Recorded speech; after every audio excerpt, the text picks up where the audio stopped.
Yo, what's up, guys? Welcome to the Snowboard Pro Camp live chat.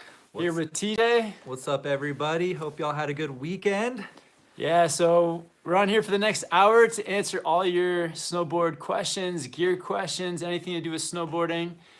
Today, we actually just got back from riding up on Blackcomb Mountain, and it was a pretty crazy day. Started off rain in the valley, pouring rain down here.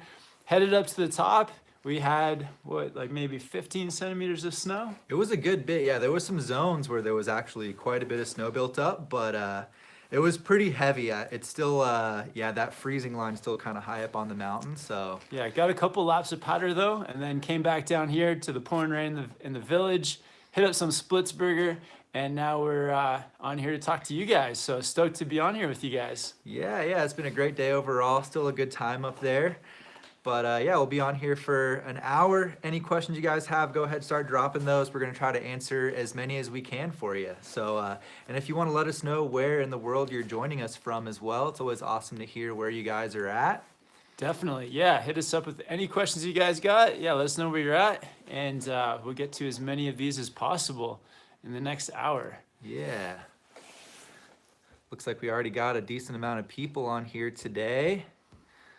Let's see, just scrolling up to the top here, we got Chris Henrik, InMotion SLB, what's up guys?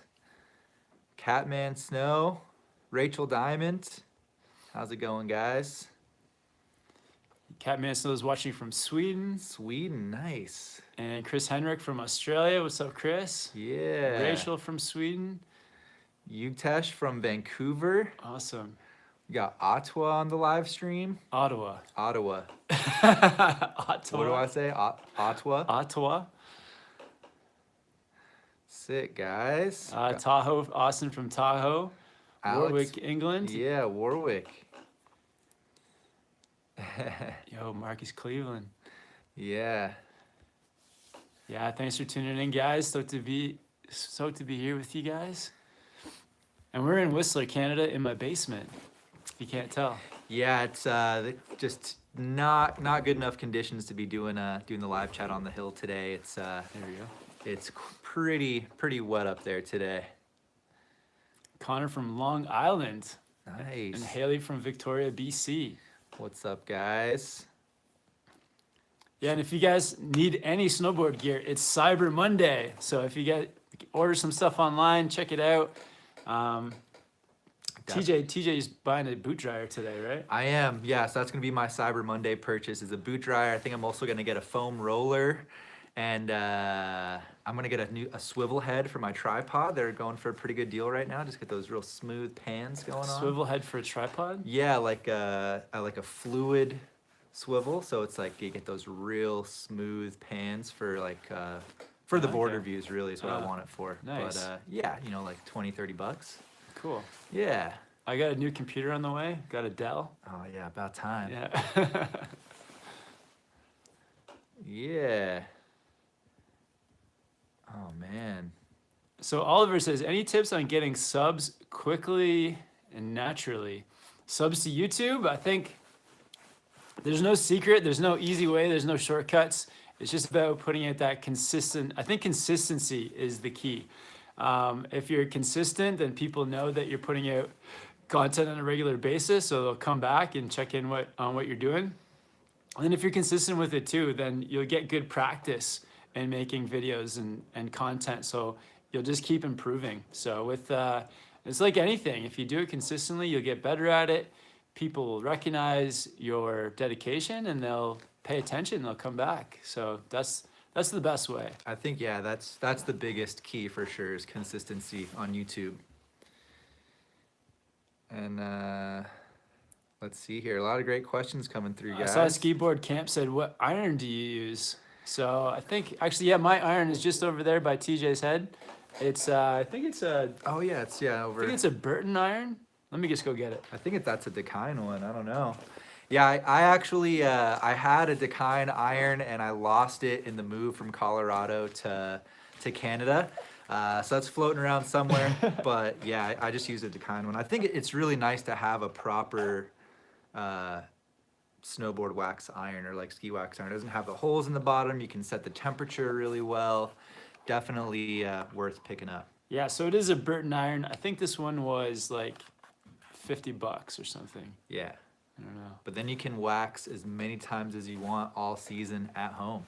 Worth it. I remember the first time I ironed my snowboard, I just used my mom's like clothing iron, and she got so mad at me. I ruined her iron. You definitely ruined it. Yeah, that's definitely a one way to do it if you're in a pinch. And the ironing board too, ruined that as well. Oh, you use the ironing board? Yeah. Oh man. I was like 13. Okay, fair enough. Fair enough. I saw a super chat up there. Let's see. We got a super chat.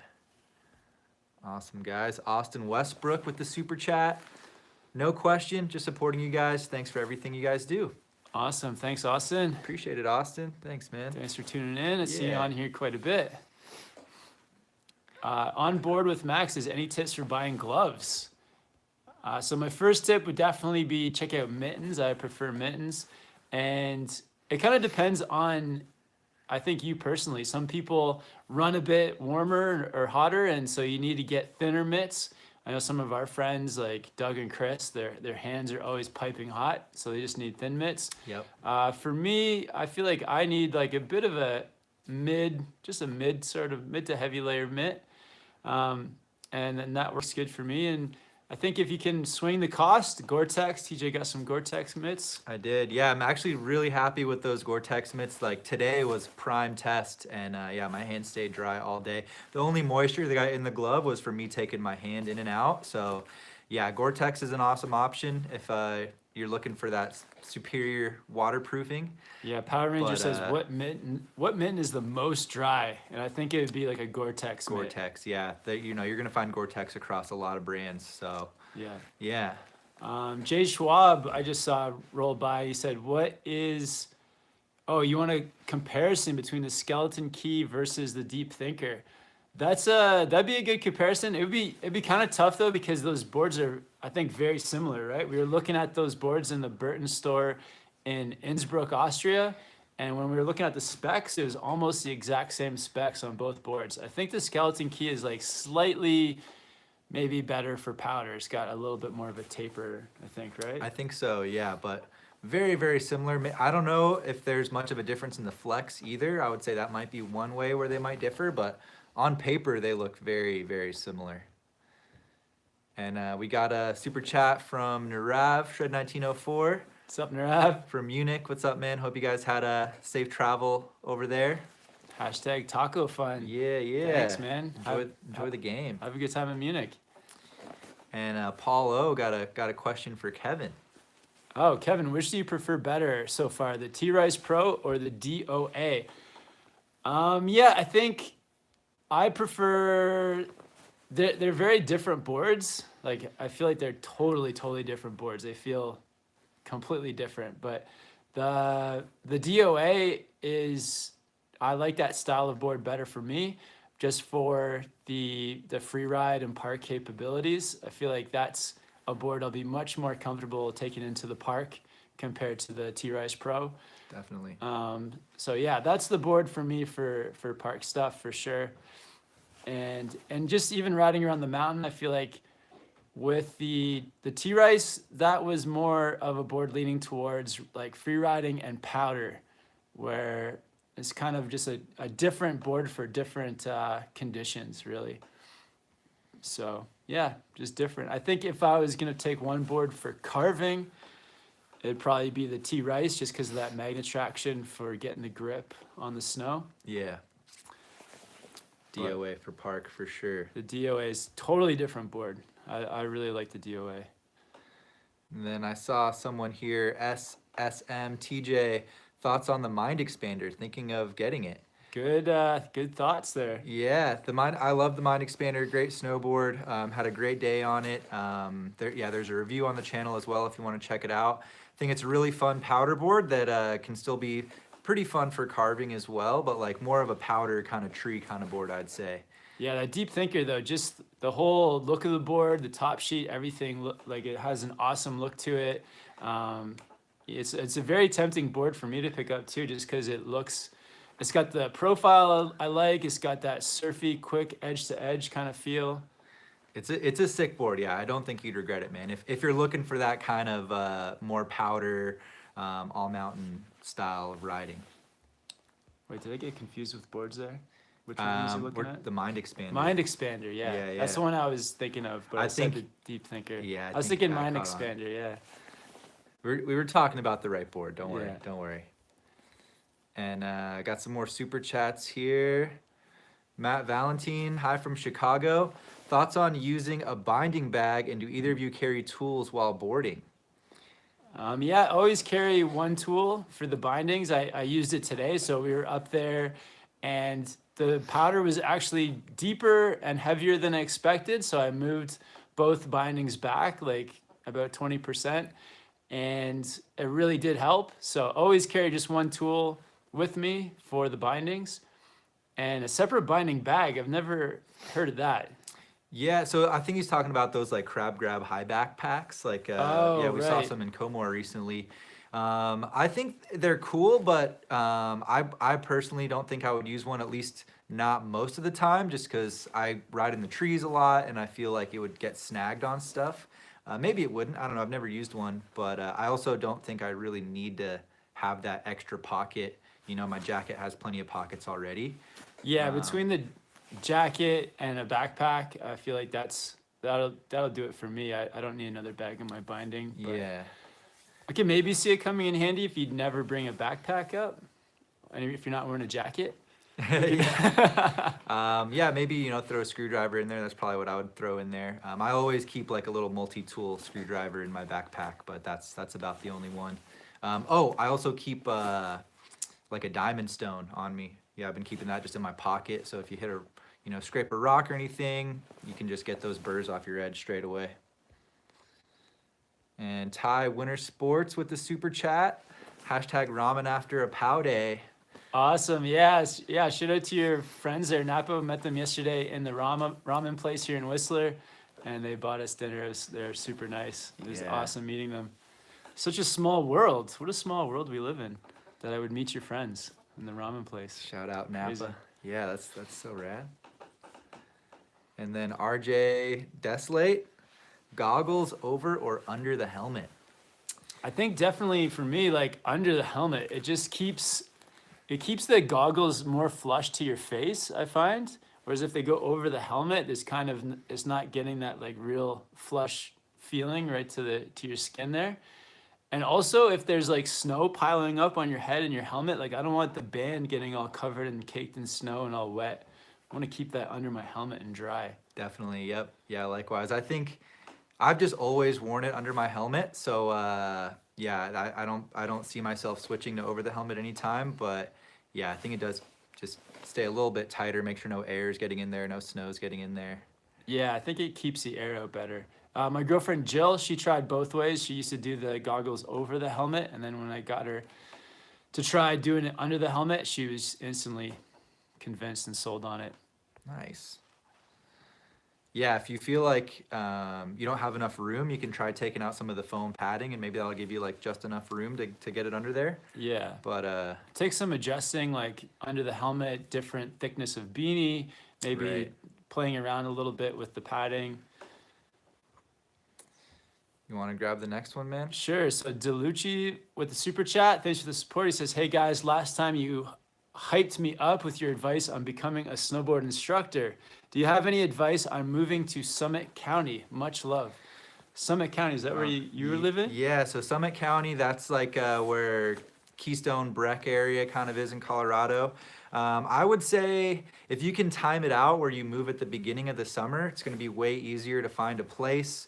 Yeah, try to just get as much lined up ahead of time as possible. Moving there around like you know, November or like, you know, October, November is going to be probably a really hard time. So if you can get there a little bit earlier. August, September? Yeah, even August, September would be like the latest I would try. Otherwise, you're going to get stuck just paying more rent than you want to. You know, maybe you won't find like a place that you're really stoked on. So that's pretty huge. Yeah, I think it's like with moving to any ski area, you got to get there early. You got to get there. You like beat the whole winter flux of people. Like so, like here Yeah. in Whistler, it's kind of like August, September. almost like when people are leaving from like the summer crowd, that's when you want to swoop in and pick up a nice spot to live. Yep, absolutely. And I will say though, since you said you're looking at becoming an instructor, for your first year, you could always do the employee housing, and that's just a little bit easier, a little more affordable as well. So I would check that out too, man. It's not Yeah. the nicest, but it's really not bad. I've been there before. So Yeah, does Copper have employee housing? Copper has employee housing. All the mountains have their own employee housing. Yeah, like Keystone Yeah. has a separate one. Breck has Wow. their own. So Yeah, that's the way to do it. Then you're like with your friends, you're with, if you get the job. Yeah. If you pass the course too. it's real easy to meet people that way. So But yeah, good luck on your course, man. My level 1 course was so much fun. You like meet friends, you like improve your riding, and then you get to get paid for teaching snowboarding. Like, how awesome is that? yeah, right. And then Christian Russo with another super chat here, just saying check out NF, great artists, good music for riding.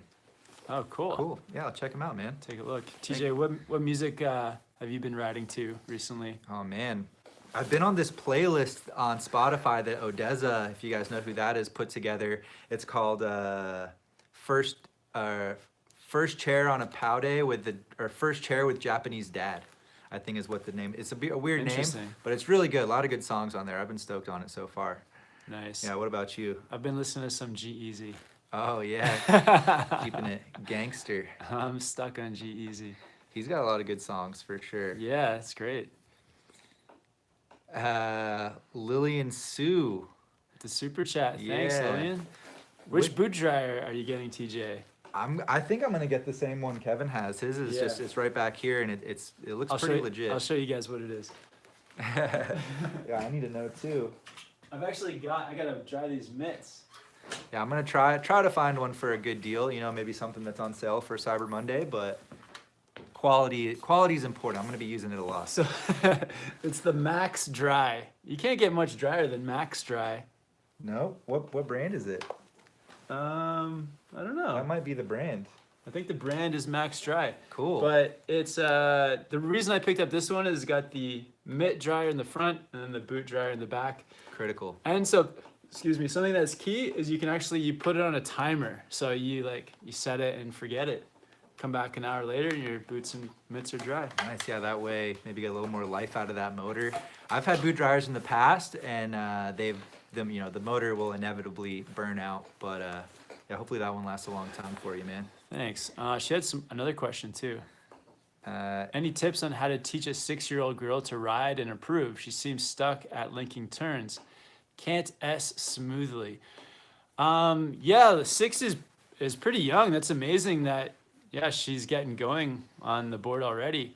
I think from the really young kids that I've seen learning to snowboard, it's kind of like they can go straight and then turn sideways to stop and then go straight again. But linking turns, I think it must be difficult for a 6-year-old. I would just that is so young.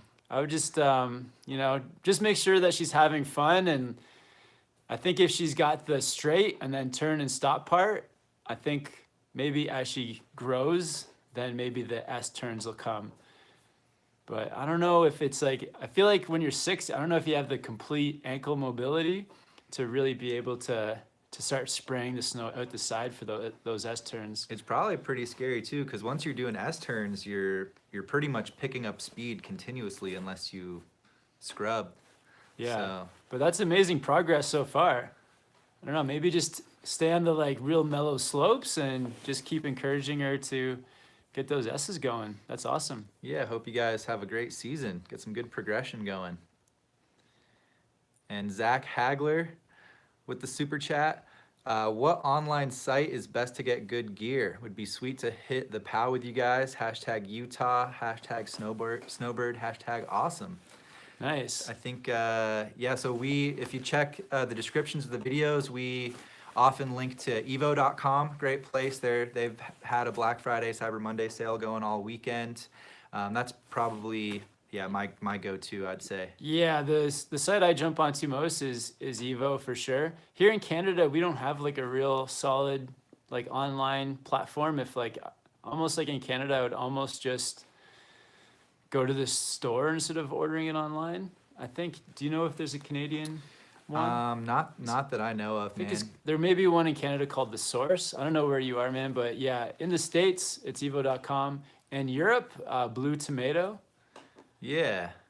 Yeah, Um, both solid. We've both been in Evos, checked it out. Great shop. We've been in Blue Tomato in Europe as well, and they've got a good thing going on. yeah. So And there's also in the States, there's a website called The House. And one of the guys that runs it, one of the managers, Matt Guffey's putting out lots of good reviews too. So yeah, you guys can check him out as well. yeah. I think the house is probably what I would say is number 2. All right, Joaki. TJ, on the Volcom stretch jacket, what's your height, weight, and what size are you wearing? Do you recommend this jacket? Yeah, the only reason I'm not wearing it right now is because I'm just letting It's it soaking dry. wet, It's yeah. soaked. I didn't get wet underneath the jacket at all, but it's just a little. It was literally raining. We were in the rain for like 3 hours. So, anyways, I am wearing a size medium. Last year I wore a large, so I'm pretty happy to actually get down to a medium.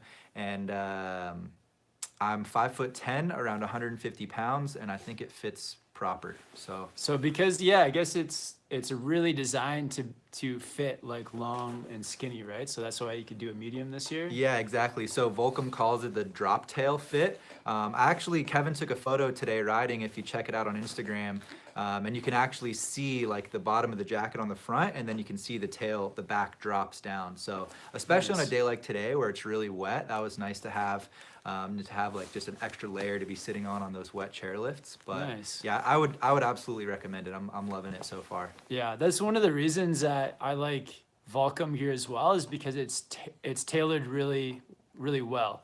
Just like all the seams, the way everything's cut, the way that it feels as you're riding, and especially the pants too, like the articulated pants. Everything is like cut have a nice cut while you snowboard. So Yeah, it's just a super well thought out product. Yeah. Cool. All right, Soapy with the next super chat here. how's the snow on Whistler? Do you think it's a shitty season start?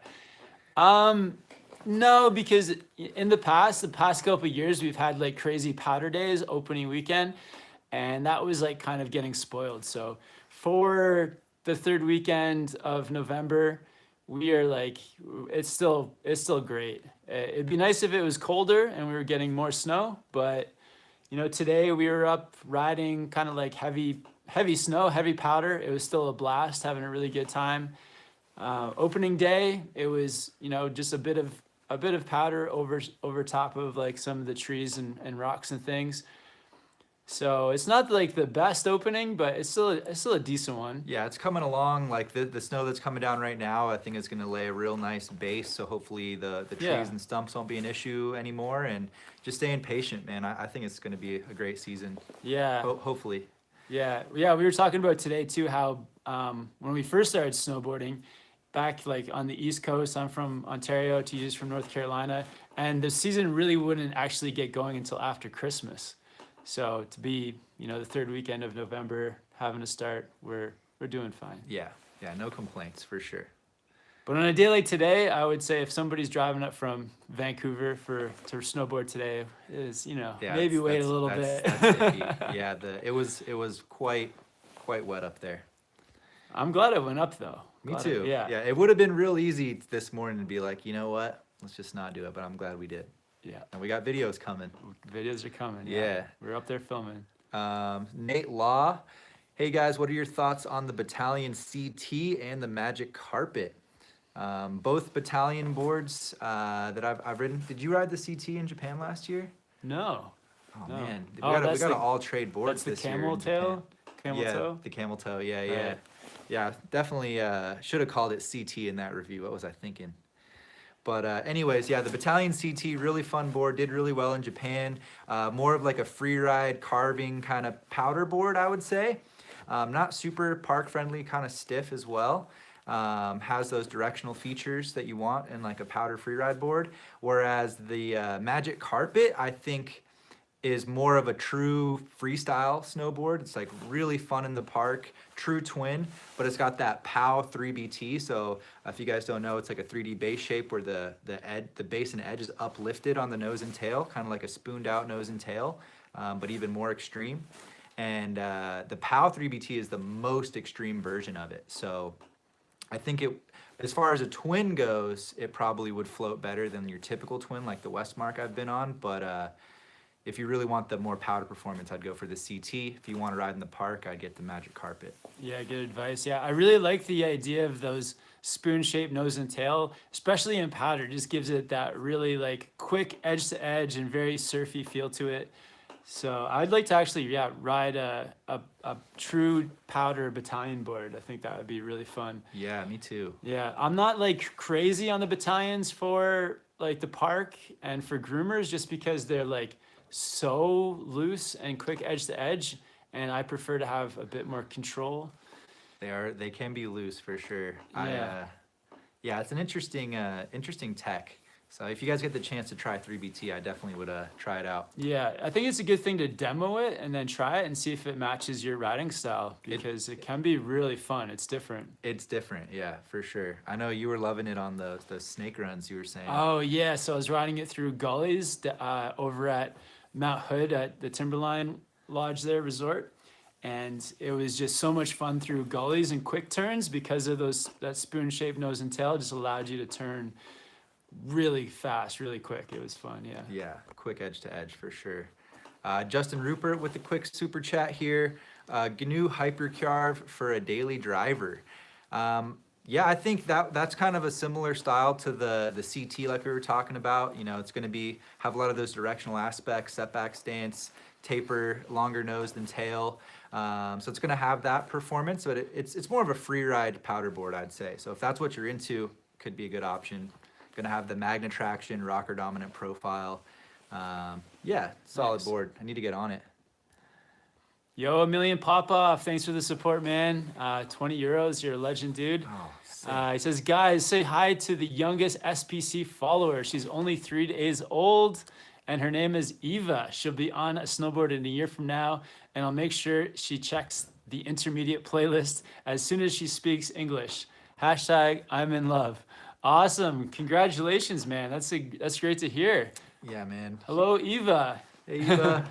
Yeah, huge congratulations, Amelia. That's awesome. I hope everything goes well for you guys and you have an amazing time. Welcome to the Snowboard Yeah. fam. Yeah, no, that's awesome, man. And we'll have to get TJ onto some 3-year-old board reviews, toddler board reviews. Maybe there's I don't know. How do we do that? Oh man, I don't know. I mean, I could ride it. Amelia, if you can get her to do a review for us, we'll. As soon as she learns to speak English, you get her in touch with us, okay? Yeah, and then we'll pay her in like I don't know. What do toddlers like? They don't want money. Candy. Chocolate bars, Yeah. merch. Merch. Yeah. The baby line of Snowboard Procamp Oh my beanies. gosh. And then another super chat here from Zivio. Hey guys, I need help with board length. I currently ride a 159 wide and I'm 6'6". I want to get a new board, but I don't know. Oh, but I don't want to get something huge. I like smaller boards, but don't want to limit myself. Interesting. Cool. Yeah, I think I know the first thing that comes to my mind is maybe check out some volume shifted boards. Maybe something like they made the Ride War Pig in a 158 this year. So that'd probably ride more comparable to like a 63 or 64. So you could check that out. And that, you know, basically it's wider so you can ride it shorter. So there's a few boards out there like that. Yeah, I think depending on your riding style, you can check out some of those. They got the War Pig, the Twin Pig, the Mountain Pig, Yeah. all kind of wide friendly boards. Yeah, there's a bunch out there, but you know the main thing is going to be your weight. So you're pretty tall. You're taller than Kevin. So yeah, I'd be basing the size mainly on your weight, man. See what you can get into there. But there's nothing worse than heel and toe drag. So just make sure you get that board that's wide enough for you. Yeah, exactly. So yeah, the volume shifted might help you out in 2 ways: get that shorter length that you want, and eliminate any heel or toe drag. And I think snowboard companies are just, they're really opening up the variety of boards to all foot shapes and like sizes and lengths. So there is a good a good variety out there. Even like the last couple of years, the War Pig was only available in a shorter size. Yeah, right? it was only available in like 3 sizes, so I think they added 2 this year. I know they added a 158, and I think they added like a really small one too for ladies. So Yeah. yeah, there's some options out there for sure. And Osvaldo with the super chat. Thanks, man. Which mountain is better, Blackcomb or Whistler? Planning on going late January. How do they compare to the mountains here in Colorado? Oh, really good question. Yeah.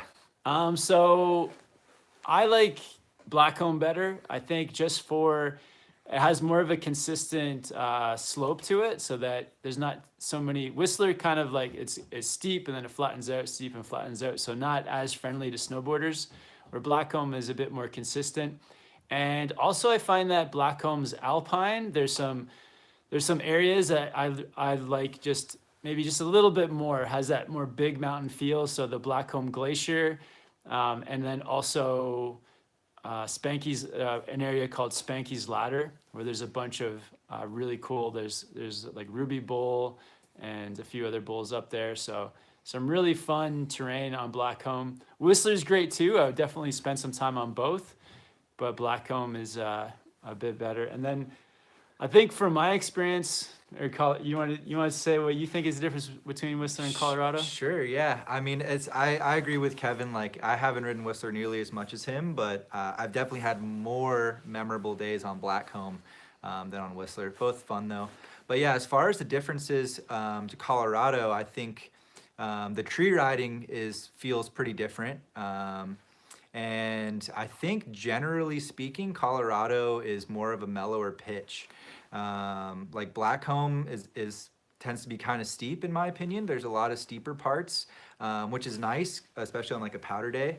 But yeah, I think that's one of the biggest standouts for me. The snow is quite different between Colorado and Whistler as well. You know, I think the snow tends to be a little bit heavier here in Canada. Yeah. Whereas Colorado, we get that real nice light snow.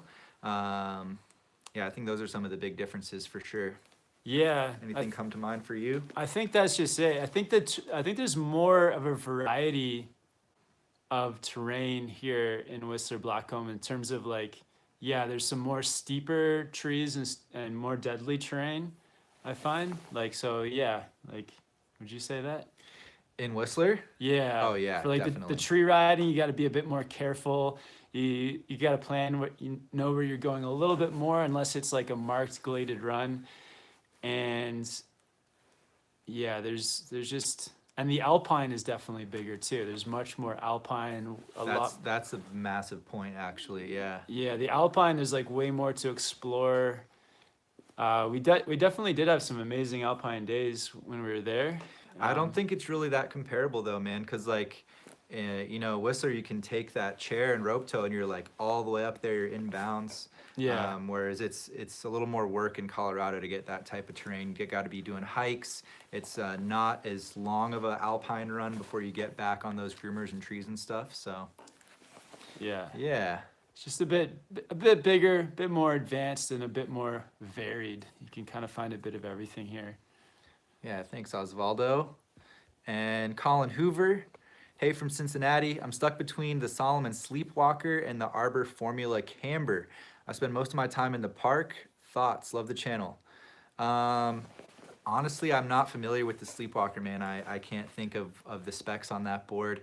I am a fan of the Formula Camber. It's not the best park board if you're looking for something freestyle specific. I think that's more like a kind of all mountain. Like if you want to take it in the park, it's going to do fine. But if you're looking for like a true freestyle board, you know, I'd probably be looking at the Westmark. But yeah. Yeah, Sorry, man. I don't know the Solomon Sleepwalker either. Solomon, got to send out some boards for us.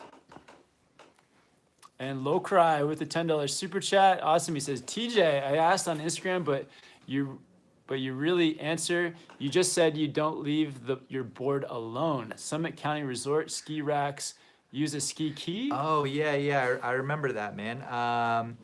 Yeah, so like I said, personally, I don't really leave my board alone for that long. So he's saying like if you go inside, should you lock your board up? Mm-hmm. I would say the people in Colorado are good people, man. For the most part, you know, there's always going to be those holiday weekends and things where like tons of people are coming in from Denver, and maybe you're a little bit more risky on those days. Obviously, it does happen, but it's a rare thing in Colorado. I've only heard of it happening once in the 4 years that I lived there from people that I knew. So, Yeah, here in Whistler too, we have those ski keys as well.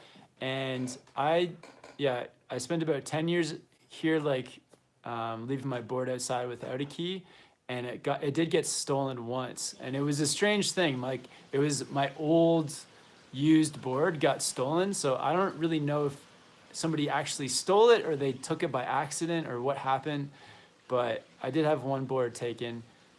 And so then I used the ski key for one season, and then after that I forgot. I've stopped using the ski key, and so I guess I've been here for like 15 years now and had one board taken, which was an old board. So yeah, I don't use any kind of locks or anything. The only time I would use a lock is if I brought up 2 snowboards for whatever reason, and then I'd probably lock one up. But if I'm just having the board I'm riding, I'm not too worried about it. DJ Michael Braps. What's up, guys? Heading to Breck in February to board for the first time. I want to board all mountain and some park. I got a horoscope, Atlas bindings, 32 TM3s. Am I on the right path to learn? Thanks. Dude, yeah, that setup is sick. Yeah, for your first setup, man, that's yeah, you'll be able to go all the way with that, man. Make it do whatever you want. yeah, great setup. I like that board for a beginner board for sure. Beginner, or it'll take you into intermediate. And great boots too. Those are high quality boots you got there for sure. Yeah. If you haven't had them heat molded, I definitely recommend taking them in for a heat mold. Likewise, yeah. I got these the Team 2s. They're kind of giving me some foot pain. I took them into Comor with Andreas there. He heat molded them for me, and I haven't had even 1 ounce of foot pain since. So Nice. That's Yeah. huge. Yeah, I remember. Yeah, there was a bit of a break-in period on those. there was a break-in period, but yeah, you can even heat mold them multiple times. So Yeah. if you heat mold them and you're wearing them around and they're hurting your feet, just take them in again. Why not? But yeah, Michael, great setup. you're on the right path. Yes, you are. Yeah, and the Atlas bindings, I've got those as well. I would say that's a really nice binding.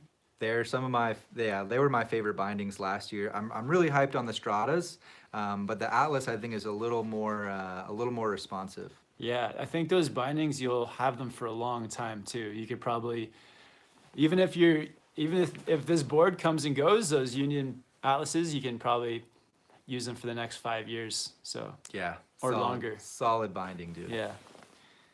All right, we got NGen with the €5 super chat for the Orca Fund. How did you know about the Orca? Yeah, have you told people about that already? I haven't Have you even, said that you like? I haven't maybe even made up my own mind. He's just insinuating. Been looking. We have to get an Orca now. Been looking at that's the sign. That's the sign right there. So Andreas at Comor, he's making some calls for me I think to find me an Orca. the Orca is in the top 3 boards I want to ride this season for sure. Well, if you get a Storm Chaser, I can't get a Storm Chaser too. I don't want to buy it. I just want to ride it. What's your paddleboard gonna be? Yeah, probably a Storm Chaser. No, I was talking about the Orca. I Oh. would buy a Storm Chaser. Well, that's what I mean. If you're getting that, what am I gonna get? What am I gonna ride? There's I've more already- boards than just the Storm Chaser. I know, but yeah. in the top 5, top 3 range, I'm really having a dilemma: Storm Chaser versus Hovercraft versus Mind Expander. I'm looking at Jones though, I guess, but I'm probably gonna go Storm Chaser or Mind Expander. like I've got my all mountain paddleboard with the Deep Thinker right here. This has been great, but I'm thinking about those like deep 50 centimeter days in Niseko or here in Right, Whistler, right. where it's bottomless and you need some kind of hover pod to like keep you floating on top. I'm gonna have to go Storm Chaser, I think, man. Or maybe I'll get something crazy. Wow, no, the Yes 2020 wouldn't even be good. I don't know, Why not? Why not the Yes 2020? because it's more of a twin. It's like a twin version of the 420. Yeah, there's a 420 like right over there. That's what I'm looking over there. But there's also the 420 powder hull too. That would be the 420 powder hull would be definitely one to look at. Yeah, there's a lot of good options. I could, there's like the spring break line, like a tree hunter would be really fun as well. I don't know. There's a lot of boards we're looking at right now, but yeah, before Japan in January, we're gonna have to make a decision for sure. Thanks, NJ. Anyways, yeah, thanks, NJ. The Sauce, 6 foot, 170 pounds. What length board? Also thinkempire.com. Nice plug, man. Plug. 170 pounds, so you are 10 pounds lighter than me. So you are probably looking for, if like an all mountain board, maybe a 156, and for a park board, 154. Yeah, I think for park, yeah, 54, 55, even maybe a 56. I weigh around 150, and 154 for park is like my favorite size. Okay, so maybe a little bit bigger then. But I've talked to a lot of people about this, and I think that I tend to ride just a little bit bigger than maybe most people would. I think you do. So I think, yeah, you would be fine on like a 55 or a 54 for freestyle. Maybe a little bigger, like Kevin was saying, for all mountain. But yeah, check the size charts, man. Try to get right in the middle. JC with the super chat. Hey guys, watching from Scotland. Love the videos. Got the GNU carbon credit thanks to your review. Can't wait to see you guys in Japan again. Awesome. Thanks so much for the support, JC. And yeah, maybe we'll see you out in Scotland someday as well. Yeah, shout out Scotland. Man, so glad to hear that the carbon credit review helped you out, man. Yeah, I think that's a really solid board. I hope you enjoy it. Yeah, hope to see you. So yeah, we'll be in Niseko January 8th to the 23rd. So maybe we'll see you there. Yeah. That would be awesome. Magnus Tucker, are you guys going to go back to North Star this year? I don't think so. I don't think we could say that for 100%. I think there's a good chance we're going to go down to California at some point, but I don't know if North Star is the #1 resort this year. We're trying to go to some different places than we went to last year. So like last year we went to Mammoth and North Star, and then this year we're thinking of Bear Mountain. Mm-hmm. And we also want to explore some of the other places here in North America, like Revelstoke and Jackson Hole. Yep. Maybe Fernie. Fernie would be great. I think there's some resorts in Colorado like Telluride, Crested Butte, Steamboat that might be worth checking out. So there's so many places on the radar. It's tough to say like we're for sure gonna be anywhere right now. But yeah. We're playing it by ear too, like with the weather and how that goes. Like we're sort of talking about a December trip, but if the snow's good here in Whistler, we'll probably stay here. But if if it's a slow season here and there's snow elsewhere, then we can maybe drive to that's close by. We can just, a quick trip somewhere. Yeah. So we'll keep you guys posted though. If North Star is getting tons of good snow over there in Tahoe, then we might stop over. Yeah, who knows, man. Where's a good place to stay in Truckee? Or should I don't want to stay in Reno again. Reno's too much. The grand. Walking through the casinos with snowboard gear. G-Zoo with the super chat. How would you guys layer bottom for 5 to 25 degrees Fahrenheit? Any recommendations? 5, that's a pretty large temperature gap, honestly. So that's like, what, -3 to like -12 or something? Would you do the ninja suit? I would definitely do the ninja suit for that whole range. I would wear the ninja suit, but like -5 degrees Fahrenheit, I might even consider wearing like 2 base layers under the pants because that's like really, really cold, man. Yeah, I do your base layer and then also the mid layer, sort of puffy mid layer jacket. I went on those days that I'm thinking I'm going to be cold. I always throw that puffy mid layer on, and it keeps me warm. I keep that thing in my backpack at all times. You never know when you're gonna want it. Yeah, I wish I had it today because I could have. It was wet up there. It wasn't that cold. But I could have taken off my wet jacket, put on a dry, puffy mid layer. That'd been nice. That would have been nice. But then it probably would have been soaking wet in my backpack. Trade-offs, Yo, we've had over 300 people watching this pretty much this entire time. Thank you guys so much for tuning in. Yeah. Appreciate it. Huge shout out to everybody for being Yeah. here, spending an hour with us, hanging out. Appreciate it, We're guys. gonna get to as many of these questions as we can. All right, on board with Max. I used to snowboard and now I ski because the East Coast doesn't get a lot of powder. But on the days we do get powder, I fantasize about snowboarding POW because nothing can match it. Awesome. True, man. Yeah. Well, there's nothing wrong with doing both, man. The one of my good friends in Colorado, he skis, he ski tours, but he's primarily a snowboarder. Yeah, whatever your preference is. Yeah, I feel like that surfy powder feeling you get on a snowboard, it can't, I don't know, maybe it can be beaten, but that's, I used to do a little bit of both when I was younger. I started skiing when I was 13, then got into snowboarding, then did both for a few years. But I found that snowboarding just gives you that more like free feeling. Man, it's so fun. I don't think I'm willing to put in the time to be able to take skiing to the same level I can take boarding, and so it's like I'll never know. I won't be able to make that comparison. But yeah, Max, thanks for the super chat, man. And Jose Bautista with the super chat. What's up, Jose? What's up, guys? Heading to Breck/Keystone in December. Looking for suggestions on places to eat. #taco funds. Yeah, man, dude. So I will go ahead and say the breakfast spot is Blue Moon Cafe over in, it's in Silverthorne, technically, kind of like near Keystone. Depending where you're staying, it might be inconvenient to Breck, but at least one day, check out Blue Moon Cafe. Spoon Cafe at Keystone Resort's really good as well. Obviously Chipotle, you gotta hit up, The Chiba Hut sandwiches. Chiba Hut's really good too. They got some tasty sandwiches. I think that was Those are the all my go-tos. memorable ones. Yeah, but They have an amazing at that breakfast place, the first place. What was that blueberry thing that they have? The blueberry. it's not a like scone. like it's, strudels? Strudels. Yeah, Oh, they yeah. got strudels. They got tons of pastries. They got breakfast sandwiches for under $4 that are just the right amount that you want before you go snowboarding. And So cheap. highly recommend Blue Moon Cafe. Shout out to everyone over at Blue Moon. Oh yeah, you can call your order in ahead too, and they'll have it ready for you. That's the pro tip for sure. Call it in, then, because especially on weekends, the line's going out the door. If you called it in, you can just walk right to the counter. You're next up, you pay, you're out the door. Same for Chipotle. Download the app because that place gets busy too. It's super rewarding to just walk in, cut the line, grab your food, and you're out of there. All right. Sick, Jose. Tim Brown says, greetings. Great meeting you guys on Saturday. Any recommendations for getting comfortable?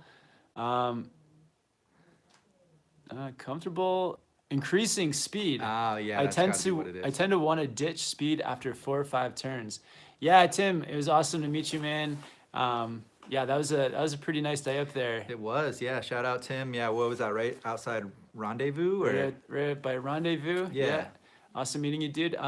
I think for speed, that was a tough day for sure because it was busy. There's not much open. The runs weren't that groomed.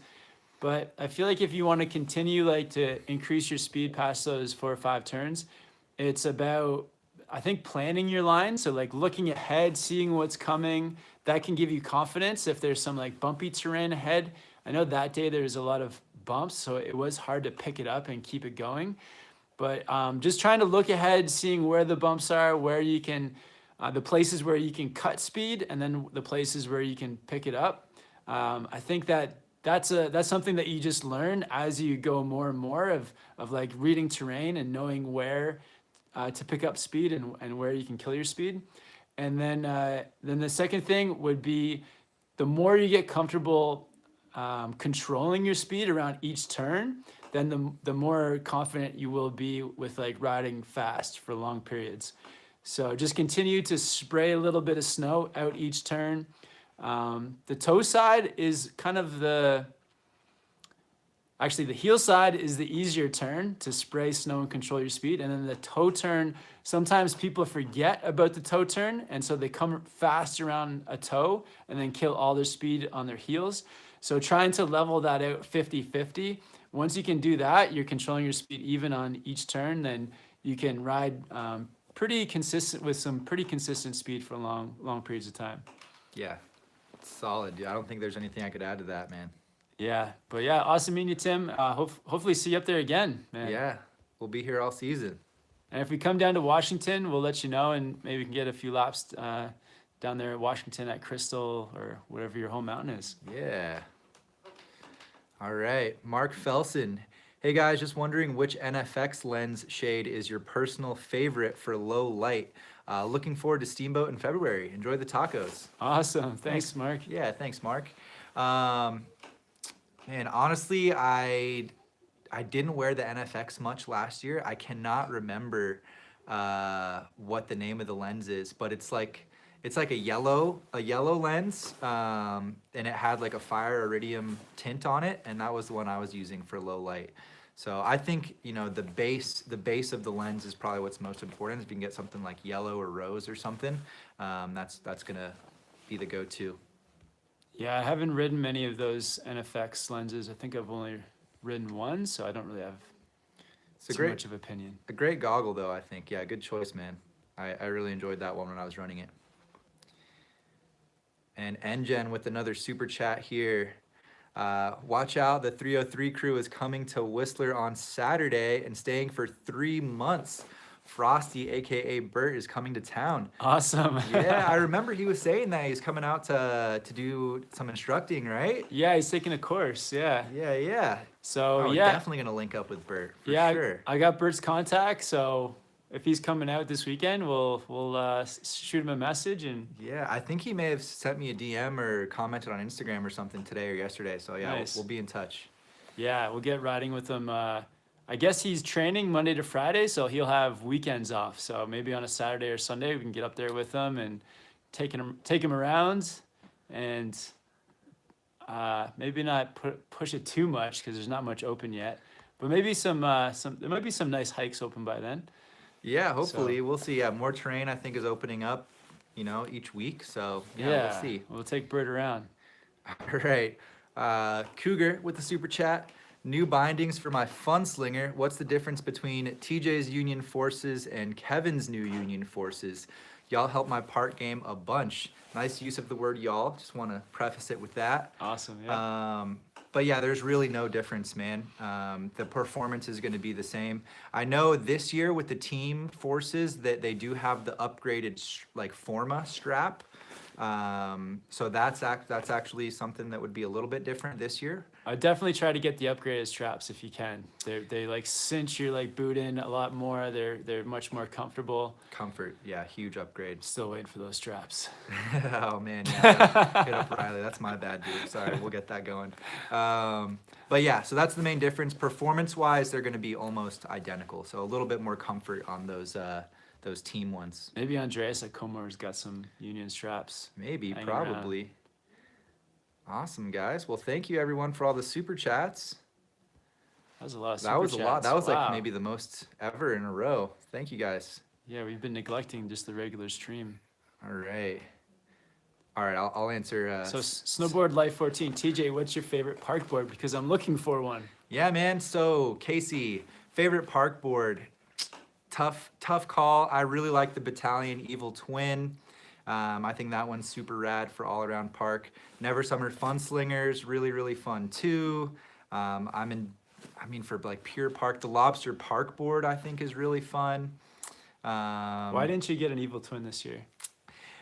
The main reason I did not get an Evil Twin this year, actually I have a really good reason, man. Thanks for asking. So I'm a big fan of the Evil Twin, but there's no additional contact points. So there's no like grip tech or Magnetrax or anything like that. I really like the 3BT. I like that it's full positive camber. I like that it's a mid flex. But the Arbor Westmark that I'm on, it's full positive camber as well. It doesn't have 3BT, but it has what they call uprise fenders. So right on the contact point, it's like a very, very mellow 3BT. It's not even really comparable to 3BT, but It's better than nothing. It's better than nothing. It's noticeable in my opinion, and then you get the grip tech on the Arbor as well. So just kind of that whole package versus the Battalion package, because I'm using it as like a daily driver all around, ready for anything. So having that grip tech was the deciding factor. Yeah, Wow. It was the trade-off, the uprise for the 3BT. So that was where I was at there. But You're making me want to ride my Arbor again. dude, yeah, it's solid boards, man. And somebody asked a good question here too, and they said, should I buy the gimbal plus GoPro 5 or just the GoPro 7? I think just the GoPro 7, to be honest, because with the gimbal and the GoPro, you have 2 sets of batteries to worry about, and you do get really nice, smooth looking video. But then the problem also is that it doesn't pick up great audio. Where when you use the GoPro 7, it's got the built-in stabilizer, which isn't as good as the gimbal, but it's very close. And then it's very versatile. You can just, you can put the GoPro on a stick, or you can just hold it in your hand. However you want to film with it, it's so versatile, so easy. And then you only have to worry about 1 set of batteries, and you don't have to carry around a big gimbal either. You can just have that GoPro in your pocket. Way easier. Yeah, I think we were actually just talking about this last night on the podcast. It's going to come out soon, but I actually was like really hesitant this year to go for the GoPro 7. I actually was kind of decided I wasn't going to get the 7, and after about a month using it with Kevin, I think I'm going to sell my 6 and go for the 7. So definitely, yeah, I'm on the same team. Team 7, yeah, it's a game changer. And Chris Beck with the super chat. Thanks for the support, man. Appreciate it. Thanks, Chris. El Stacker, what's up? Thanks for tuning in. He says, yay, podcasts. Yeah, podcast coming out soon. Ooh, I can grab the footage off you. Oh, yeah. Let's not forget that. And then let's see. Ruben, how are the Adidas Tacticals, TJ? Thinking of getting a pair. They've been great so far, man. My experience so far is they've broken in quite a bit, so they're much more comfortable now than they were in the store. Still have really good heel hold. I'm not getting any heel lift in those guys, and they've softened up quite a bit. So when the first few days I rode them, I was like concerned I maybe made a bad choice. I was like, these feel too stiff. It's like too responsive. Yeah. But now they've got a much more forgiving flex. Still like a pretty solid medium flex. So I'm stoked on them so far, and the boost is pretty rad too. Those boost soles. I think I know the formula for the perfect fitting boots. Do you? Oh yeah, Kevin's been through a lot of boots in the last like year, so. So this is what you want from boots. You want, for when you first put them on, for them to be, and I think boots, snowboard boot makers are actually making the boots the same size as your shoes. So don't get boots that are too small for your feet. That can be an issue. But when you first put them on, they should hold your foot, be very just secure and firm, and you could see the potential for them hurting your feet. But then get them heat molded at least once, and then after that you kind of go into this feeling of just having like a secure boot, but that is also comfortable on your foot. And then actually it's not even comfortable, it's that you don't even notice that you're wearing boots. When you're not thinking about your boots, that is the best boot, when you're not even thinking about it. And then if you need to, heat mold them twice. Yeah, That's what I would do. Yeah, I would. Yeah, heat mold them once regular. If you're getting any pressure, you can always throw toe caps on, and yeah. If you got pressure, just keep heating them up and keep riding them. Keep riding them. Like, so last year, in contrast, so what's happened with my Team 2s is I had foot pain. I didn't have time to heat mold them. I don't know what happened, why I didn't have time, but I had foot pain. Brought them into Comore with Andreas. He heat molded them for me, and I've had 0 foot pain since, and I haven't even thought about my boots, and that's why I know they're good. Whereas last year, I was riding those Solomon, what were they called? Do you remember the Solomon Synapse? Yep, yeah, Synapse Boa. And I heat molded them. I thought they'd break in. I wore them for like weeks. They were just killing my feet the whole time. Stiff boot. And there was just nothing. There's nothing that was going to happen with those boots. And yeah. Oh, right. Scott Collins, another Solomon question. Yeah, Kevin, which do you prefer? Solomon Huck Knife or DOA? I like both of those boards, to be honest. I like the DOA better just because I think I like the top sheet. The top sheet looks pretty awesome. Look at that. It's right there. Look at that lady. It's like a crazy like witch lady on the cover there. And then the back of it is insane too. Pretty rad. I think my 2 cents would be that they're quite different. I think the Huck Knife is definitely more jibby, whereas the DOA is a little more well-rounded. But they're both really fun. The DOA looks nice. Solid graphic this year. Capita is killing it with the graphics this year. And their boards are super light too, which is awesome. So cool looking board compared to. Oh, you're just gonna grab it.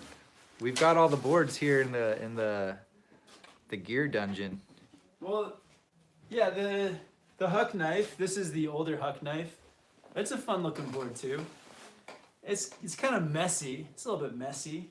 This is like, I feel like they got to this one point and then they're like, spray paint it, and then they. Yeah, how can we add some color? They've simplified the graphic a lot now, I think, versus that year. But yeah, hopefully that helps you out, man. So you think the DOA is a bit more versatile for like a bit of more of do everything? I would say so, yeah. Just like the added stability you get with the DOA, and it's like more poppy, I would say. And yeah, there's a little bit of a different ride going on between those. I feel like they both offer that combination of like a lot of pop through the tail for ollies, which is what I felt with both boards, and then both are very easy to butter and press as well. I can't really remember the whole like say stability through like high speed carves and stuff, how to compare them. Oh man, I think, yeah, maybe here's another one for Kevin from Potato Salad. What do you guys think about the Arbor Westmark rocker? Yeah, I rode that board quite a bit last year. I ordered the Westmark camber and they sent me the rocker. So it was an unexpected board to get. But it's pretty cool because it's a rocker board, but it's actually got a lot of stability through it. So it's not like a soft rocker board. It's got some stiffness so that you can still ollie with it. It can still hold a carve. Yeah, it's got the grip tech, which I love across, like if you're on some icy conditions, the grip tech really helps. And yeah, it's a great board, really fun. Yeah. Yeah, I would agree with all that. Yeah, it's just, you know, that rocker, it's kind of the main difference is like, I think the Westmark camber gives you that stability and that like powerful feeling straight away as soon as you try to leverage that tail. Whereas the rocker, you get to the end of the rocker profile and then you feel the board stiffen up. But yeah, both really fun boards. If you watch the rocker versus camber video on the channel, it's like a direct comparison between the Westmark rocker and the Westmark camber. So Yeah. maybe that'll help you out. I'd imagine some of the difference, like the rocker version would probably be more forgiving. A little bit for sure. Like less catchy, if you're worried about that. And the rocker is probably better in powder. Yep, definitely. Whereas the camber version is better for like, yeah, that stability at high speeds, for carving, for hitting larger jumps. Yeah, pop, that type of stuff. Sweet, guys. Well, Did we get all the super chats? let's make sure we got all the super chats. Oh, we got another. Got a Oh, few. we got some super chats that came through. Thanks, guys. Quite a few. After Chris Beck. All right, so. Oh, Chris Beck again. All right. Chris Beck with the question coming through. What do you guys think about the outer space living this year? Also, are y'all making it out to Park City?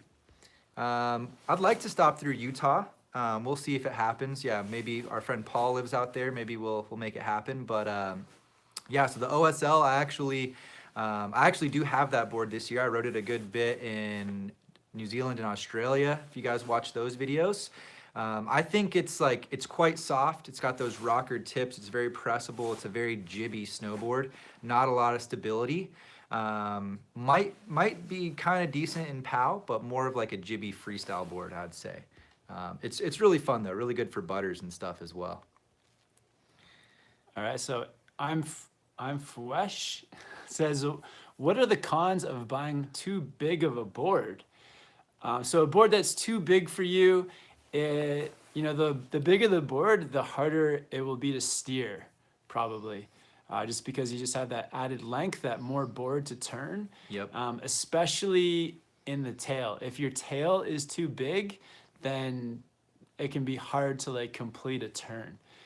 So that's probably one issue. But with the longer board, I guess a benefit would be that it's more stable at high speeds because you have more edge to kind of keep you in control. For sure. But I think probably the biggest one is just steering that board, a large board. And also if you're into jumping or like side hits or ollies, it may be harder to get like that longer, heavier board into the air. Yeah. Yeah, also, as you go up in size, that side cut just naturally gets a little bit bigger. So you're gonna have to get up to higher speeds before that board feels comfortable. And I would say generally it's just gonna feel stiffer, it might be a little stiffer than you want it to feel. Can't quite get the leverage that you need, that type of stuff. And I covered pretty much all the bases there. Yeah. Ubaldo, should I buy the Burton step-ons? What's your opinion? What I think my advice for step-ons is that get the step-ons if you feel like you need step-ons. If like on your list of priorities, if convenience is close to the top, so where you can just get off the chair, clip in, if that's like high on your priority list, I would get them. But if higher on your priority list is the performance and like progressing and just mainly performance, I would say just stick with the traditional straps. So it's kind of a trade-off. I think you trade away a little bit of performance if you get the step-ons. I agree. Yeah, if convenience is the deciding factor, go for it. All right, I'm Fwesh with another super chat here. If my snowboard is at my nose, is it too big? That's a good rule of thumb, and I wouldn't say it's too big if it's at your nose, but like between the chin and the nose is like kind of the traditional rule of thumb, but it comes down to weight, man. There's so many different types of boards. You got volume shifted, powder, free ride, park, all that stuff kind of comes into play. So the best thing to do is to base it off of your weight. Yeah, but typically if it's coming up to your nose, it's probably a little bit too big, just for the average person. And Dominic with the super chat here. Hey guys, LibTech Orca and Burton stun gun reviews. Thinking about purchasing one. Both have really short effective edges for all mountain boards. Oh, interesting. I don't know the specs on either of those boards super well off the top of my head, but yeah, definitely I'm hoping to do a ton of Burton reviews this year, so hopefully the stun gun will be one I can get on, and the Orca we're looking into as well. So the Orca seems more of like a pure powder board. I don't know like how well it's gonna perform for like all mountain carving or. Yeah, I mean, it makes sense that it would have a short effective edge, because that means there's probably a ton of nose outside the contact points to just help keep that thing floating. So that might not really be that big of an issue. And then we got a super chat here from Rashid. Hey guys, would like to know your stance width, if you both rotate your high backs and if you both ride with forward lean. Oh, good question, man. So stance width.